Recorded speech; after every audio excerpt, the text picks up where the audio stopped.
Agora, Mauro César, o Palmeiras era o grande time do Brasil até pouco tempo. E você mesmo diz, é muito cedo para falar. O Palmeiras era o time a ser batido no futebol brasileiro até o começo do Brasileirão. Aí tem o começo do Brasileirão, um mau começo do Palmeiras, claro, né, que perdendo para o Ceará em casa, empatando com o Goiás fora. Hoje, o Palmeiras deixa de ser o favorito nesse jogo contra o Flamengo? A ser batido no Campeonato Brasileiro é o Atlético, não é o Palmeiras, não. O Palmeiras não é o futebol brasileiro, pelo que mas fez tá badalado, até o começo do Brasileirão, era o Palmeiras. Junto com o Galo. Que era o time que não perdia no Campeonato Paulista. Mata-mata, sim, para pontos corridos, não. Você acha, então, desde o começo do Atlético Mineiro? O Atlético Mineiro, você vê as últimas temporadas. Da Copa do Brasil. O Bruno ontem falou com os últimos dois brasileiros. Muito ponto atrás dos caras. O Palmeiras em 2020 foi sétimo e em 21 ficou em terceiro a 18 pontos do Galo. Flamengo e Palmeiras, torcida única no Maracanã. Primeiro, você acha que tem razão o Flamengo em brigar pela torcida única depois do que aconteceu em 2019? E outra, hoje o momento do Flamengo é melhor ou é muito cedo para falar também? Quando a relação à torcida única, eu acho que a diretoria do Flamengo tem a obrigação de fazer isso aí que está fazendo. Porque em 2019, para quem não se recorda, o Flamengo venceu no sábado a Libertadores, no domingo foi campeão brasileiro com a derrota do Palmeiras para o Grêmio em casa. Aí matematicamente o Flamengo foi campeão antecipado. E logo na semana seguinte, né, teve esse Palmeiras e Flamengo, e aí o Palmeiras meio que apelou para aquele argumento tacanho que utilizado para não ter torcida de dois times em clássicos, que já é como um vírus maldito que já chegou a Campinas, né? Os times de Campinas também. Agora mesmo, Guarani contra o Corinthians, não tinha um torcedor do Guarani na arena de Itaquera, né? No jogo do Campeonato Paulista. A Ponte Preta também não pode trazer torcedores a jogos contra os times da capital, os grandes. E vão colocar português no mesmo balaio daqui a pouco. Vai ser a mesma coisa. Subiu. Foi campeão ontem, né, a Lousa? Parabéns, a Portuguesa subiu, então prepare-se que a torcida portuguesa que lotou o estádio, ela vai ter que lotar o estádio contra Corinthians, Palmeiras, São Paulo, Santos, porque provavelmente não vão deixar ter, Guarani não vai deixar ter torcida. Eles vão fazer isso, é o que tudo indica, né? Pelo menos é a tendência. Então acho que o Flamengo tinha essa obrigação, porque o torcedor do Flamengo, ele foi privado, especialmente aquele que mora em São Paulo, e aqui a torcida do Flamengo é muito grande aqui em São Paulo, de assistir a partida do time campeão dos dois títulos mais importantes contra o Palmeiras, que é um rival relevante, na casa do adversário. Isso é uma grande sacanagem, quer dizer, por quê? Porque ia cantar musiquinha, né? Ainda teve o torcedor do Palmeiras que jogou cadeira nos jogadores do Flamengo e não aconteceu nada com o Palmeiras. Jogou cadeira, o cara foi preso, saiu na imprensa a foto do elemento, tudo, e não aconteceu nada. Punir o quê? 2 mariolas e um pastel? Não aconteceu rigorosamente nada. Então acho que tem obrigação. Aí, assim, zero a pedra. Espero que a partir daí o presidente do Flamengo e a presidente do Palmeiras tenham bom senso e não insistam nessa bobagem. Porque quem paga a conta são os torcedores dos dois times. O palmeirense que mora no Rio de Janeiro, que gosta de viajar atrás do seu time, não poderá ver o jogo na quarta-feira. E quinta é um feriado. Ou seja, um dia até legal para o cara sair do trabalho, correr até o Rio de Janeiro, ver o jogo, de repente fica lá mais um dia, outro volta no dia seguinte, tu volta na madrugada. Mas você sabe que vão insistir, né? Não, provavelmente vão insistir. O Palmeiras vai abrir para a torcida do Flamengo. Provavelmente vão insistir. Não, porque aí vai também é uma questão do... Fica no 1-1 e vamos... Não, da autoridade incompetente. É o Ministério Público, mais um promotor de eventos do que de justiça ou de segurança dos estados, que infelizmente institucionalizou a intolerância que é a torcida única. E evidentemente o Palmeiras achou legal na época. Veio de cima para baixo, mas o Palmeiras também não fez a menor força para que tivesse torcida do Flamengo, mas como lamentavelmente... O Palmeiras aproveitou, pegou uma carona. Foi o que aconteceu, falando português claro. Aproveitou o momento, falou assim, ótimo. Já que vocês não querem, é só ler a nota do Palmeiras na época. Não podemos fazer nada e tal. Deveria ser o contrário. No Rio, o Eurico era vivo ainda era o Bandeira, presidente do Flamengo. Tentaram colocar a torcida única e os dirigentes, surpreendentemente, se reuniram e falaram, não, aqui não vai ter esse negócio. Isso foi agora, há 4, 5 anos.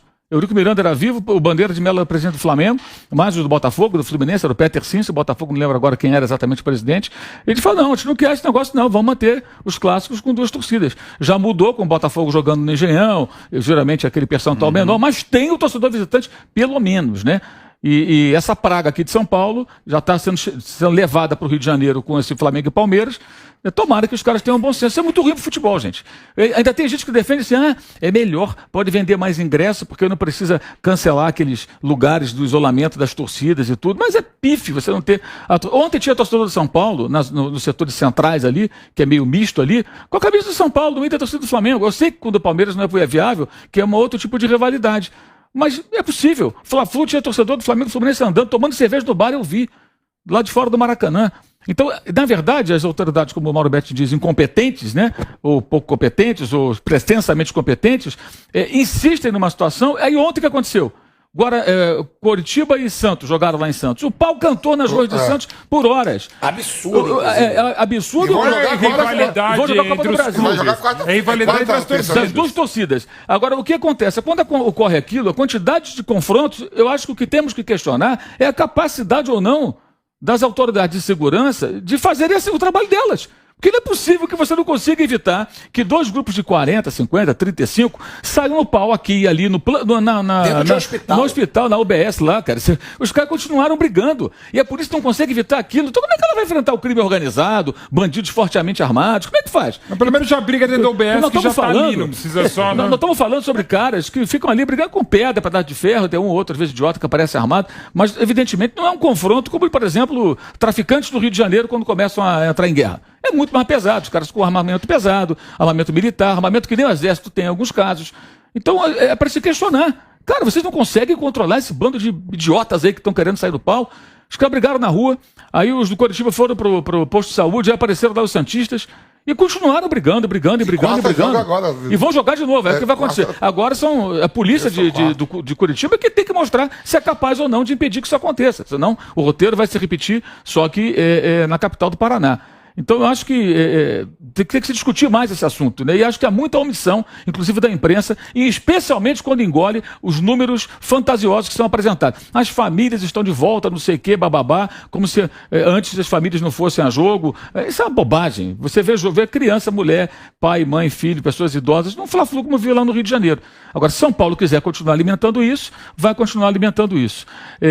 Sobre o Palmeiras no pontos corridos, eu acho que o Abel Ferreira deve ao Palmeiras uma boa campanha. Em pontos corridos, sim. No primeiro ano, a argumentação dos seus defensores incondicionais era de que ele não tinha tempo para treinar. No ano passado, ele foi eliminado da Copa do Brasil precocemente. Tinha Libertadores e tinha o Campeonato Brasileiro. Mas toda a rodada de Copa do Brasil, o Atlético as disputou até o final, e o Flamengo disputou até a semifinal, ele tinha semana para treinar. E o time não melhorou. Pelo contrário. O time depois ele se preparou especificamente para os confrontos contra São Paulo, Atlético e Flamengo. Os confrontos da Libertadores e foi bem sucedido. Mas, como disse o Bruno, 18 pontos atrás do campeão. É muita coisa para o elenco do Palmeiras. Então acho que ele deve uma boa campanha. Uma campanha que realmente o Palmeiras brigue pelo título, lute pelo título. E começou muito mal. Vai ter uma mobilização especial para quarta-feira? Tudo indica que sim, porque uma das especialidades do Abel é essa. Cria música, vamos lá, todo mundo contra a gente. Isso é muito parecido com alguns técnicos brasileiros, inclusive. Isso, para mim, é uma semelhança muito clara. E talvez na quarta-feira exista. Agora, o Brasileirão, como ele sempre diz lá, o André Rocha, lá do UOL, a mobilização é diferente, porque é jogo atrás de jogo, jogo atrás de jogo. Não é essa coisa de você falar, esse é o nosso jogo, como vai ser contra o Corinthians, né? Logo depois. Esses dois vão ser quase mata-mata. Característica. Aí Pegada pode melhorar. Pela rivalidade. Mas você vai jogar contra o Goiás, você vai jogar contra o Juventude, que não tem rivalidade nenhuma, você vai jogar contra o Fortaleza, América Mineiro. E aí é diferente. Até contra a Fluminense, que não tem essa rivalidade, é um clube grande e tal. E aí você tem que ter realmente, sabe, todo o jogo ali. Você tem que manter um outro ritmo. Eu acho até que para ele deveria ser um desafio a ser enfrentado. Porque ele vai jogar campeonato de pontos de corrida a vida inteira dele como técnico. Aqui, se voltar para a Europa. Mas você perceber os dois jogos do Palmeiras no Campeonato Nacional, ele botou o time, a cavalaria principal. Esse ano a cavalaria vai estar. Até porque o Palmeiras. Ele botou reserva na Libertadores. No Brasil de 2020, ele chegou em novembro com foco, evidentemente, tanto Copa do Brasil quanto a Libertadores, e ganhou as duas. Uma em 3 meses, outra em 5 meses. Então, em 2020 você corta. Em 2020 ele meteu 4-0 no Corinthians. Então, o brasileiro foi o possível. Em 20 era para se esperar mais. Ele realmente caiu fora antes da Copa do Brasil, mas de novo, foi o time que mais jogou no mundo. Foram 91 partidas. Ele teve essas semanas cheias, de fato, e que ajudaram muito para ganhar a Libertadores, mas poderia ser melhor brasileiro? Até poderia. Mas jogou contra o São Paulo, como ele fez o próprio Flamengo, só que os resultados foram diferentes. Contra o São Paulo, que poderia ser um jogo para tentar sufocar o São Paulo, levá-lo ao rebaixamento, ele corretamente botava só os torcedores para preparar e fazer o que ganhou contra o Flamengo no Centenário Casa Cheia. Então, assim, o brasileiro, ele realmente ficou devendo, mas como já está sendo agora, ele está botando a cavalaria no brasileiro e está descansando também, porque é mais fácil essa fase de grupo da Libertadores, embora está com uma média de 6 gols por jogo, os adversários são horríveis, mas o Palmeiras foi muito bem. Ele está botando a cavalaria no brasileiro, que não conseguiu resultados. Contra o Ceará, uma partidaça, e sábado você pode discutir o gol, que Eu acho que dá para discutir a atuação do Everton, mas pelo VAR acho que dava para ser anulado. Então foi um grande jogo contra um adversário que possivelmente não fará um grande campeonato que é o Goiás e ficou decepcionante. É claro que as coisas mudam. Como agora o Paulo Souza, que é uma semana, será que fica? Agora é outra coisa. O Abel pode ter a semana horrorosa ou pode de novo se superar como tem se superado. Tá devendo no brasileiro? Tá. Agora, isso é ruim pro Abel? Claro que não. É evidente, pô, ganhou 2 Libertadores. Você quer ganhar Libertadores? Porque assim, em 2018, quando o Palmeiras, em 14 dos 38 jogos, botou o time alternativo, colegas até que eu respeito, amigo até, falou, pô, prêmio de consolação pro Palmeiras foi ganhar o brasileiro porque ele queria Libertadores. Pelo amor de Deus, para não falar o palavrão que merece. Sabe? Ah, não ganhou brasileiro. Ganhou 2 Libertadores há 20 anos. Não vai valer nada, só vai valer o Mundial. Daqui a pouco pro vai... Palmeiras, não, pra todo mundo. Não, então daqui a pouco o Brasil ganha a Copa do Mundo, mas não ganhou jogando...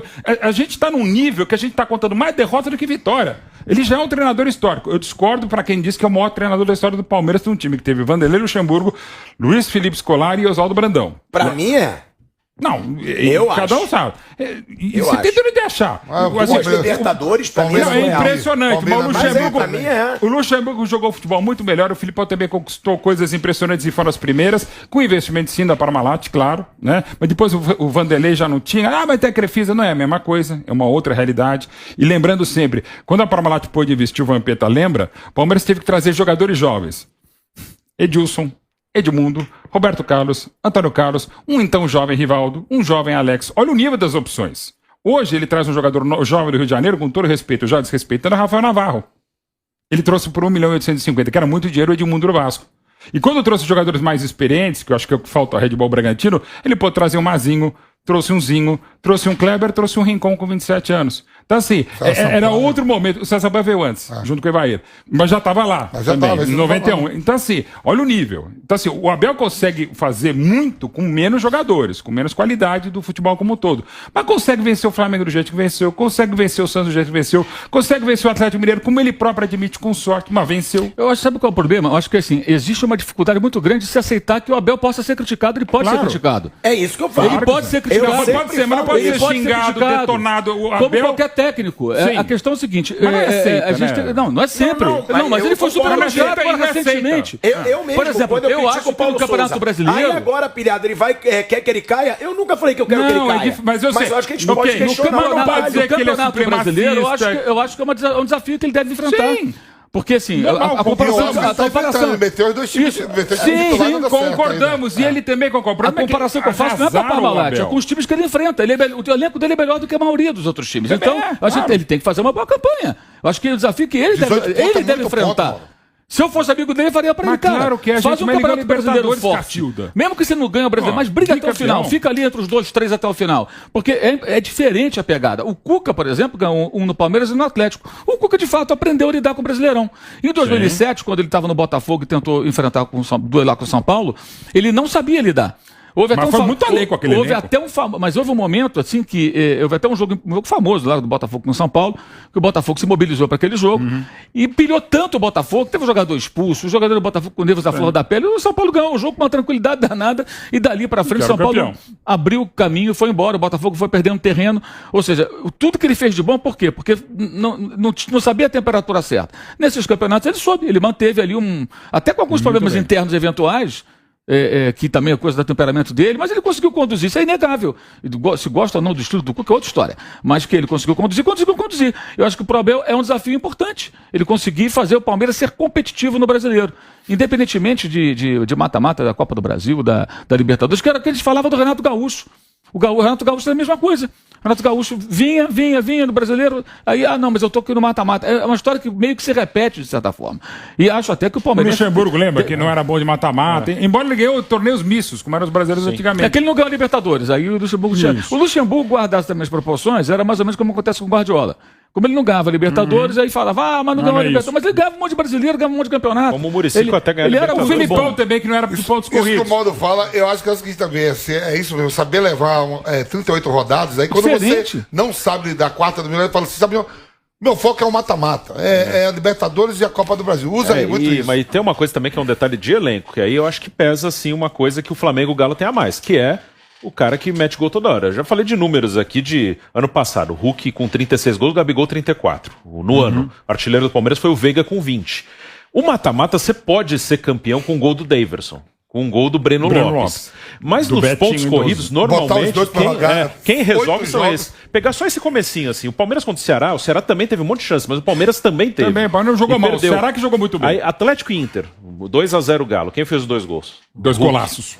Aí ontem até foi o Hulk não jogou e o Galo ganhou. Flamengo, quem abriu o placar ontem? Gabigol. Ele. Gabigol. E o próprio Bruno Henrique no outro jogo com o Atlético Goianiense.